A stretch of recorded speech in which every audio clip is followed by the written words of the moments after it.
I stand in the foyer of our suburban home, one hand pressed against the small of my back, the other cradling my swollen belly. The sound of laughter drifts from the living roomy husband's voice, animated and carefree, mixed with the appreciative chuckles of his parents. My feet ache from hours of standing, but that pain is nothing compared to the hollow feeling in my chest as I listen to their jovial conversation. And then I told the client. Ethan's voice carries through the hallway, sharp and clear, like he's performing for an audience. I take a tentative step toward the living room, wincing as my swollen ankles protest the movement. The hardwood floor creaks beneath my feet, but no one seems to notice. I pause in the doorway, taking in the scene. Ethan sits perfectly poised in his tailored charcoal suit, not a single dark hair out of place. His parents lean forward on our cream leather sofa, hanging on his every word.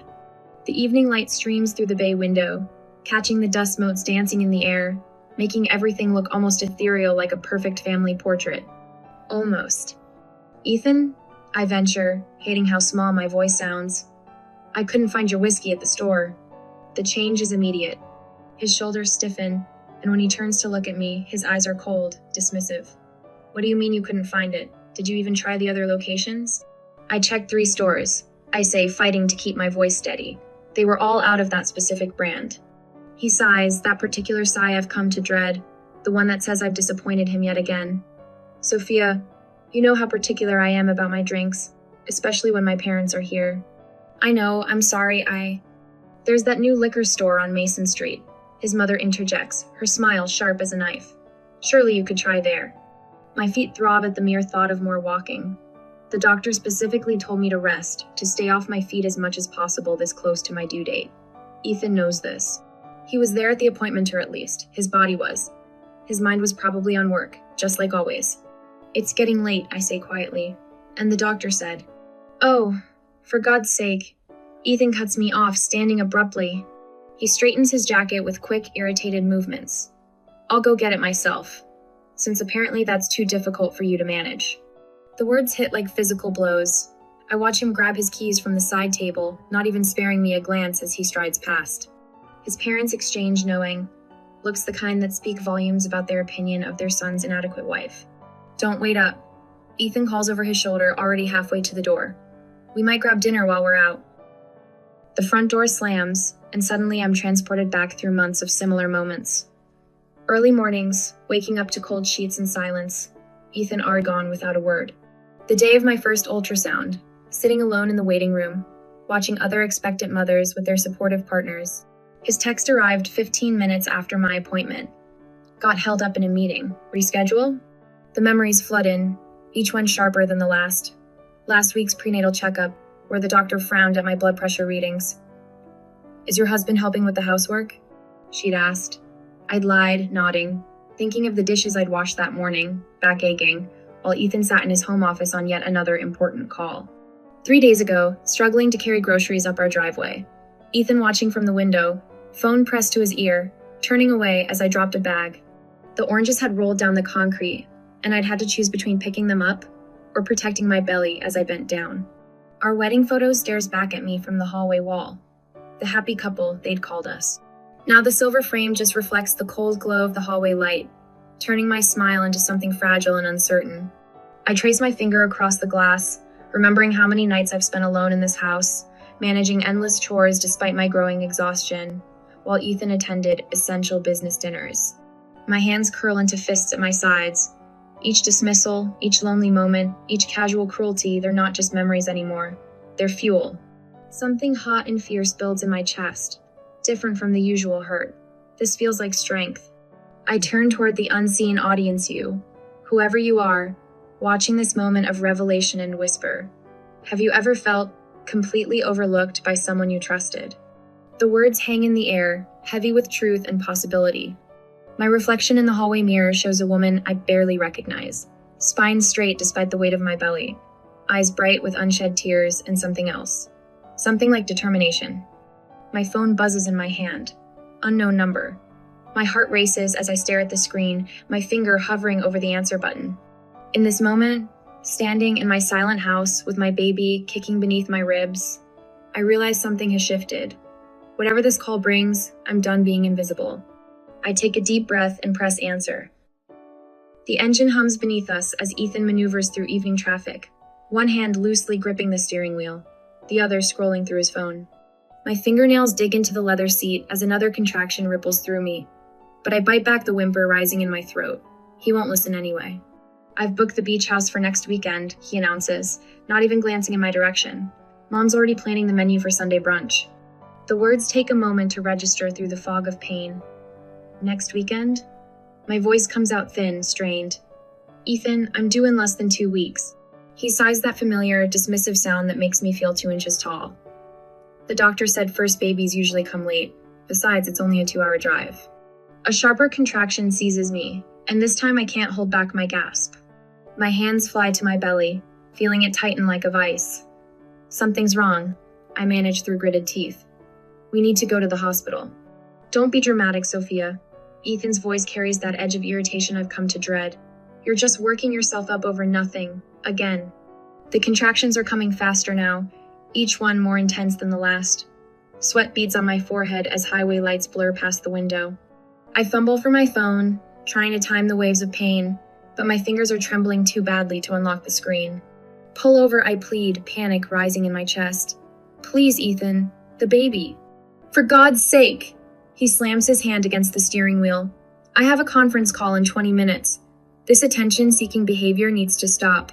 Warm liquid soaks through my dress. My water has broken. The realization hits me with crystalline clarity. My baby is coming, whether Ethan acknowledges it or not. Stop the car, I demand, my voice stronger than I knew it could be. Stop it now. He jerks the wheel toward the shoulder, tires crunching on gravel. Before the car fully stops, he's already dialing his phone. I can't deal with this right now. There's a gas station half a mile ahead. Call yourself an Uber. What? The word comes out as a whisper, though my mind is screaming. You can't. But he can. He does. I watch in stunned disbelief as he reaches across me, pushes open my door, and waits. The fluorescent lights of the gas station gleam in the distance, impossibly far. Get out. His voice is cold, final. I'm already late. Another contraction rips through me as I stumble from the car. The gravel bites into my feet through thin sandals. I brace myself against the guardrail, doubled over in pain, as Ethan's taillights disappear into the darkness.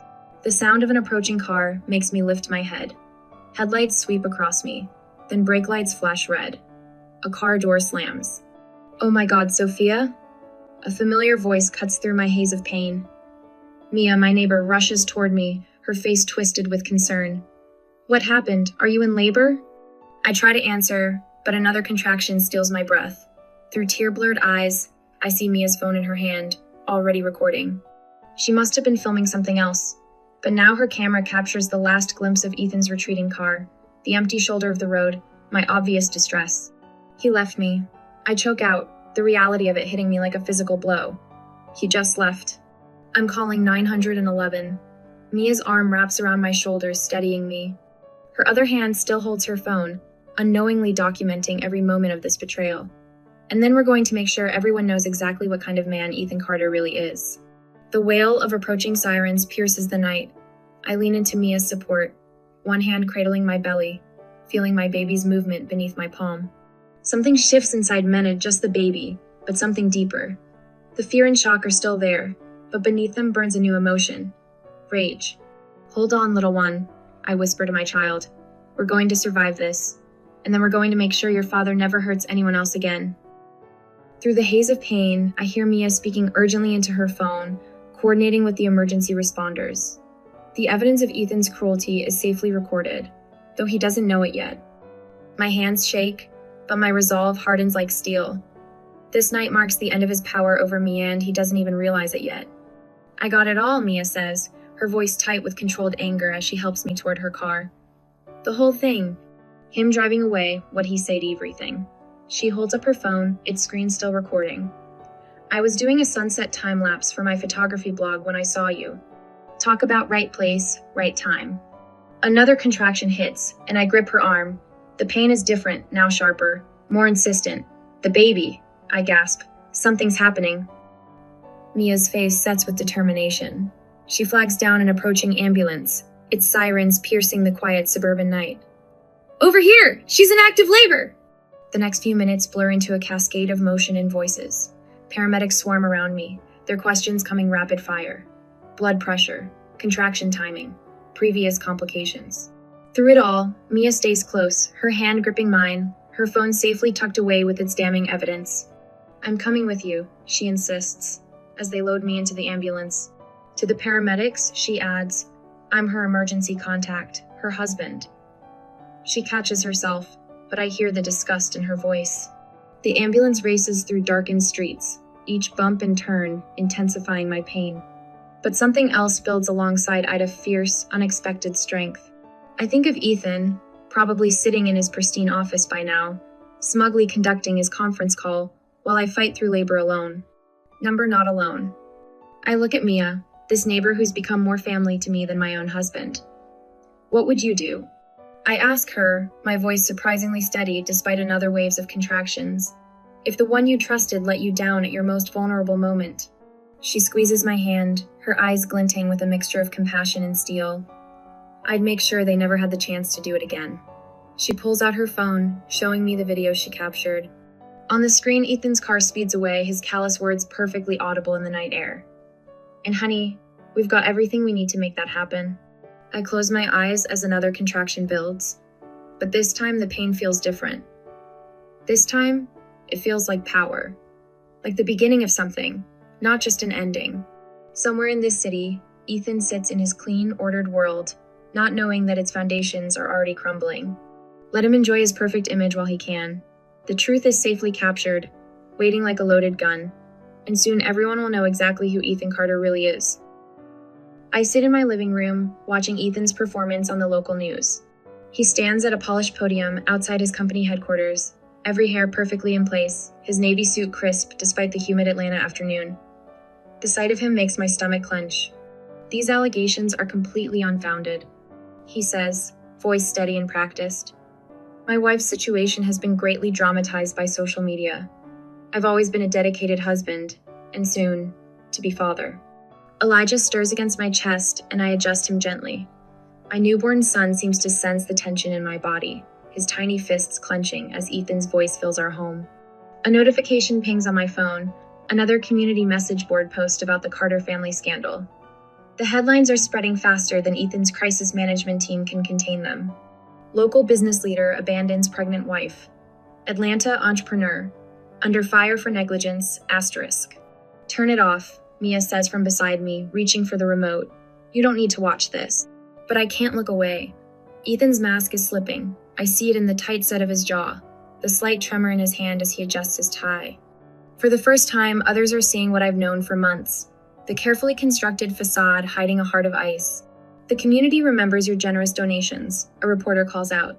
"But witnesses say you left your wife on the side of the road during active labor. How do you respond?" Ethan's smile doesn't waver, but I recognize the dangerous flash in his eyes. A complete misunderstanding. My wife was simply overwrought, and the television clicks off. Mia stands in front of me, arms crossed. "Enough. We have work to do." She's right. I follow her to the community center, Elijah sleeping peacefully in his carrier. The conference room is dim and cool, a welcome relief from the Georgia heat. Spread across the oak table are printouts, photos, and my old digital voice recorder. Physical proof of Ethan's cruelty. My hands shake as I press play on the first recording. Since apparently that's too difficult for you to manage. Ethan's voice, cold and dismissive, fills the room. Then another. "Don't wait up. We might grab dinner while we're out." Each clip is a knife to my heart, but also a brick in the wall of evidence we're building. Our neighbor Tom's written statement about finding me struggling with groceries. The security camera footage from our driveway showing Ethan watching, unconcerned, as I nearly fell. The doctor's notes about my dangerously high blood pressure, her pointed questions about support at home. "This is more than enough," says Karen, a local advocacy lawyer who's joined our cause. The pattern of neglect is clear. But it's not just the evidence that's changing. With each replay, each witness statement, something shifts inside me. The pain doesn't disappear. It transforms, hardening into determination. I'm no longer the woman who apologized for failing to find the right whiskey. I'm becoming someone else, someone stronger. The community center fills with more allies as the afternoon progresses. Mia takes charge, directing everyone with quiet efficiency. At a large whiteboard, she maps out our strategy, press releases, legal filings, community outreach events. Each person brings unique insights. Mrs. Chen from the corner store knows every local gossip channel. Robert from Neighborhood Watch has connections with law enforcement. And Karen understands the intricacies of family court. We need to coordinate our timing, Mia says, uncapping a red marker. Hit him from all angles before he can spin more lies. She draws arrows connecting different initiatives, creating a web of resistance that makes my breath catch. This is no longer just my fight, it's become a movement. Local business owners pledge to withdraw support from Ethan's ventures. The president of the neighborhood association suggests an emergency meeting to address community safety concerns. Even the pastor from Ethan's parents' church quietly offers testimonials about his absurd behavior. The truth has a way of surfacing, Mrs. Chen says, her eyes fierce with protective anger. We just need to give it a little push. I stand before them, my heart pounding with a mixture of gratitude and determination. How far would you go to reclaim your dignity? The words escape me before I can think, and the room falls silent.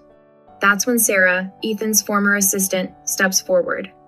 Her hands tremble as she places a sleek laptop on the table, but her voice is steady. There's something you all need to see. She opens a folder labeled EC Private and turns the screen toward us. I've been documenting everything for months. Board meeting recordings, email threads, bank transfers, the abandonment during labor. That's just the tip of the iceberg. My breath catches as I scan the first few documents. Email chains revealing Ethan's systematic manipulation of company funds. Calendar entries showing business meetings that were anything but professional. Voice memos where he openly mocked my pregnancy concerns to his colleagues. He has no idea I kept copies, Sarah says quietly. He thought he'd cleaned everything when he had ill-wiped my work computer. The room erupts in murmurs as people crowd around the laptop. But I'm frozen, staring at the screen, remembering all the nights I spent alone while Ethan claimed to be working late. All the times he dismissed my concerns about our dwindling savings. All the lies. This changes everything, Mia says, her expression fierce with triumph. He won't be able to talk his way out of this. I look down at Elijah, still sleeping peacefully in his carrier, then back at the determined faces surrounding me. For months, Ethan made me feel small, invisible, crazy for doubting him. But now, surrounded by allies and armed with irrefutable evidence, I feel something new stirring in my chest. Power. It's time, I say, my voice stronger than I've ever heard it. Show me everything. My hand trembles as I adjust the microphone.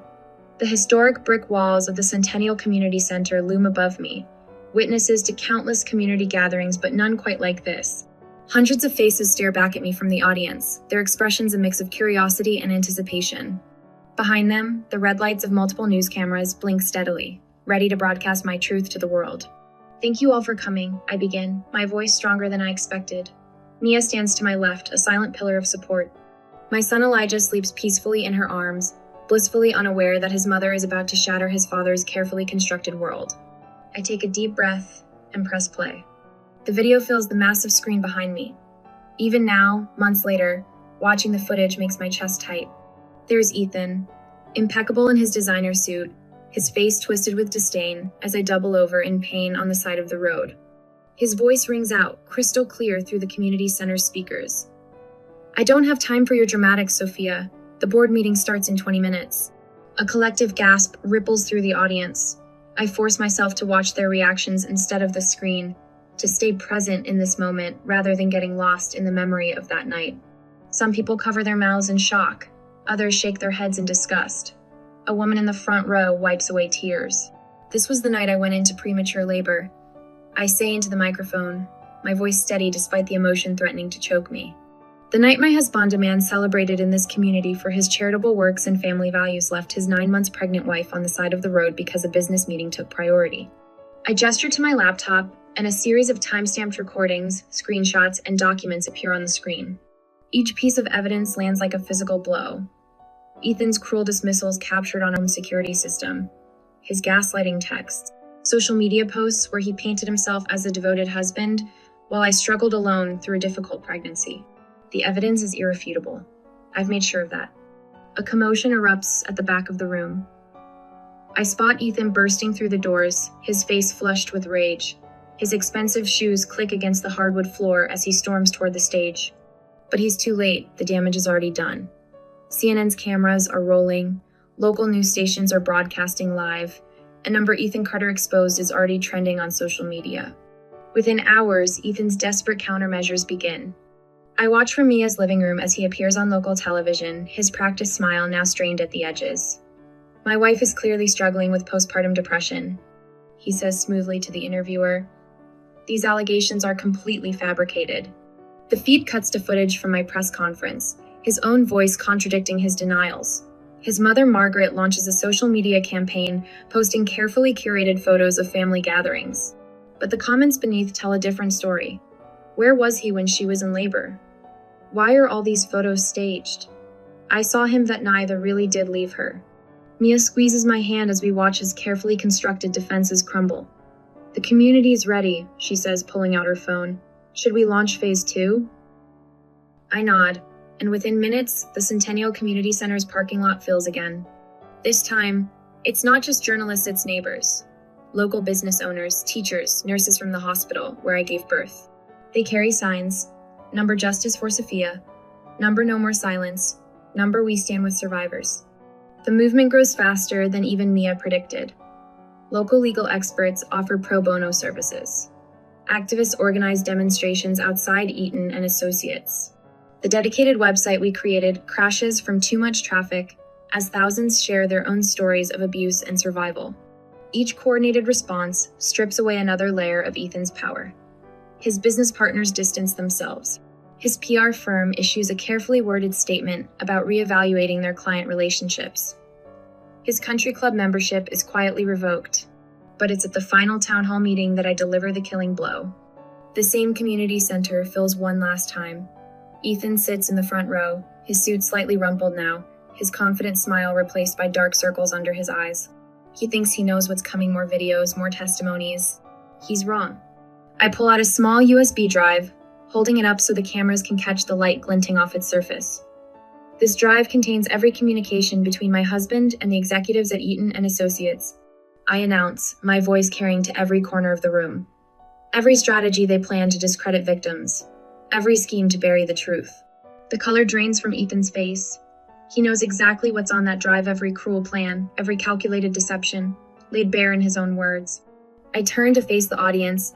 These people who've become more than just spectators, they're now allies in the fight for justice. For years, I thought I was alone. I say, my voice strong and clear. I thought no one would believe me over the great Ethan Carter. But I'm not alone anymore. We're not alone anymore. Looking directly into the cameras, I ask the question that will echo across social media tonight. Do you believe justice will finally prevail? The answering roar shakes the historic walls of the Centennial Community Center, and I know it already has. The crystal chandeliers of the Peachtree Grand Hotel cast dancing shadows across the faces of Atlanta's elite. I adjust my emerald silk dress, a strategic choice that makes me look both powerful and approachable. The ballroom buzzes with the typical sounds of a charity gala, champagne flutes clinking, forced laughter, the rustle of designer dresses worth more than my monthly rent. Ethan takes the stage like he owns it, each step calculated in his navy Tom Ford suit. I've seen this performance before, the way he tilts his head just so, how he adjusts his gold cufflinks for maximum effect. The spotlight catches his perfectly styled dark hair, and for a moment, I'm transported back to our wedding day. Back when I thought his orchestrated movements meant strength instead of manipulation. Ladies and gentlemen, he begins, his voice carrying that practiced mix of authority and charm. I stand before you tonight not just as a business leader, but as a man who's been grievously wronged. My fingers curl around the small remote in my palm. Beside me, Mia squeezes my other hand.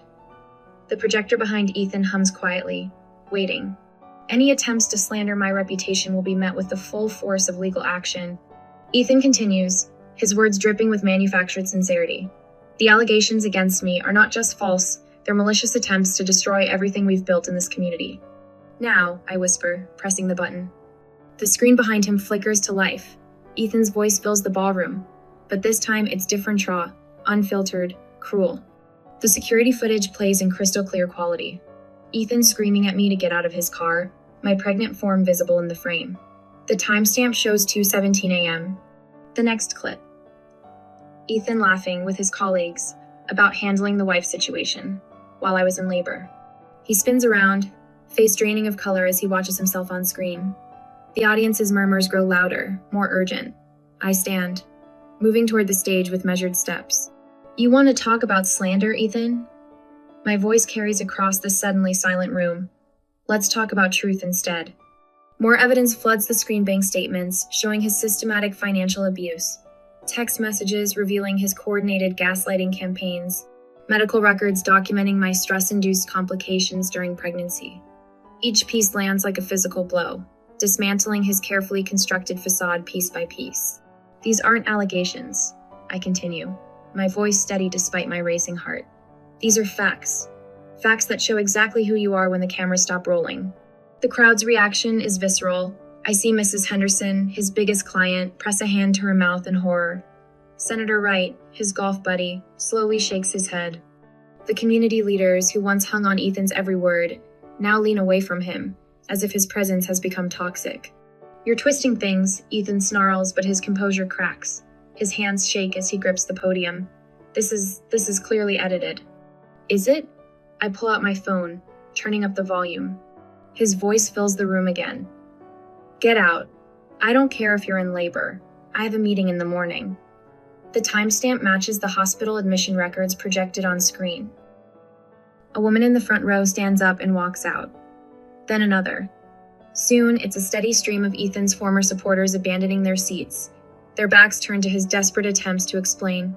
The next morning, I stand at the podium of the Atlanta Convention Center, my legal team flanking me like guardian angels.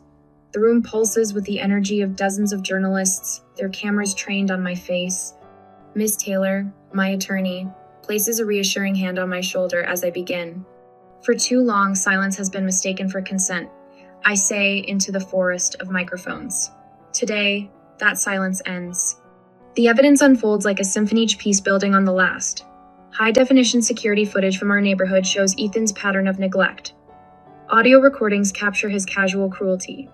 Financial records reveal his systematic attempts to keep me dependent and isolated. Judge Robinson's ruling comes down like thunder 3 days later. I sit in the front row of the courtroom, spine straight, as she speaks the words that will reshape my future. In light of the overwhelming evidence, she declares, her voice sharp with barely contained disgust, this court finds in favor of the plaintiff. Mr. Carter's actions represent a clear pattern of emotional and financial abuse. The gavel strikes. Ethan's head drops into his hands. Around me, the community that once shunned me now stands in solidarity. Mr. Johnson, the community center director, Miss Rivera, who runs the local women's shelter. Even Ethan's former business partners, their faces grim with newfound understanding. Later, standing on the courthouse steps with Mia and my supporters, I feel the weight of victory settle around my shoulders like a warm shawl. The late afternoon sun paints everything in shades of gold, as if the world itself is celebrating with me. Then my phone buzzes. The message glows against the screen. Impressive victory. But did you know about the offshore accounts, the shell companies, the other women who came before you? This goes deeper than one man's cruelty. Want to know more? My heart pounds as I stare at the words. Around me, reporters call out questions, cameras flash, supporters celebrate. But my mind races with possibilities, with the thought that maybe this isn't the end, maybe it's just the beginning. I look up at the crowd gathered around me, then back at my phone. Can you imagine reclaiming your life after such betrayal? I ask, my voice carrying over the courthouse steps. The question hangs in the air, both an ending and a beginning, as I press my thumb against the screen and type one word. Yes. The first rays of sunlight paint the Atlanta skyline in shades of amber and rose. I stand on my balcony, fingers curled around the smooth metal railing, watching the city wake. My new home isn't as grand as the suburban prison I left behind, but every inch of this space belongs to me. Every decision, every decoration, every moment mine. The morning air carries the scent of flowering dogwoods and fresh coffee from the cafe downstairs. A gentle breeze stirs my hair, and I close my eyes, letting the warmth seep into my skin. The weight that used to press against my chest, that constant pressure of trying to be perfect, of walking on eggshells, it's gone. My hands find the framed photo on the small bistro table, the glass cool against my fingertips. The picture captures a moment from last month's community gathering. Mia's arm around my shoulders, her brother Daniel's quiet smile in the background, and my standing tall, Elijah balanced on my hip. The joy in my eyes is real, unforced. No carefully constructed facade. No desperate attempt to maintain appearances. The city below comes alive with purpose. A delivery truck rumbles past. Morning commuters stream toward MARTA stations, and somewhere nearby, a car horn offers a staccato greeting to the day. I breathe in deeply, tasting freedom in every inhale. Inside the Centennial Community Center, sunlight streams through tall windows, creating halos around the faces of the women gathered here. My story flows easier now, though my hands still tremble slightly as I gesture toward the projection screen. Images flash behind me scenes from a life I barely recognize anymore. That woman, I say, pointing to a photo of myself from before, hunched and uncertain in an expensive dress that feels like a costume now. She believed love meant sacrifice. That strength meant silence. My voice carries clearly through the room, steady and sure. She was wrong.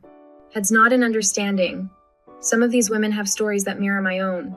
Others are here to learn, to recognize the signs, to understand how to help. In the front row, Mia beams with pride, her presence a reminder of that first crucial moment when someone finally saw me. Each moment that broke me, I continue, advancing to the next slide, actually built something stronger. Every dismissal, every lonely night, every cruel word they became stepping stones. The image changes to a recent photo. Me speaking at a domestic violence awareness rally, my voice carrying across a sea of supportive faces.